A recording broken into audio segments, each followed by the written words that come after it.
Check out g2a.com for great gaming deals and use code Hatton for a discount.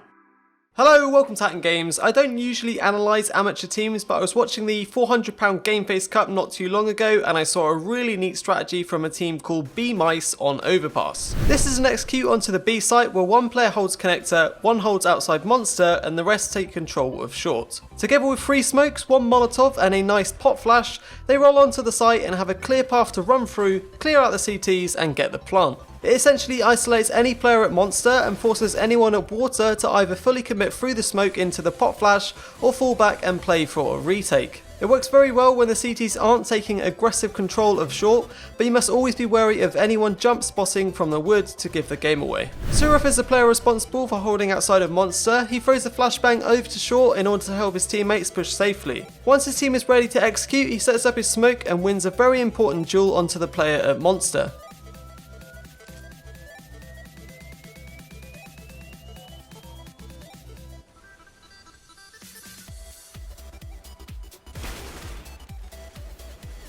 After the bomb is planted, he makes sure not to push his position and stay on their side of the wall of smoke. Had the CTs gone for the retake, he would have most likely been the last man alive, watching the flank and playing the bomb. HDR's job is to simply hold for any pushes at middle in the early round. Once his 2 teammates have cleared out short, he comes back to join with them. His nade that was thrown was supposed to land on the other side of the wooden plank to prevent anyone from jump spotting whilst his team is setting up with smokes. Once the smokes are thrown, he puts in a nice pot flash onto site and proceeds to go for the plant. Moon is one of the 2 terrorists taking over short control. He goes for a double peek onto wood and then waits for the flashbang from Cetus to clear out everything else. In this situation, the CTs had already put up their short smoke, so it was relatively safe to fall back into a pick strat with his teammate boosting him up onto the site. With this boost you can see anyone playing at barrels and anyone on the ramp looking directly at short. After a bit of spam he falls back to throw a grenade onto ramp and his smoke onto site.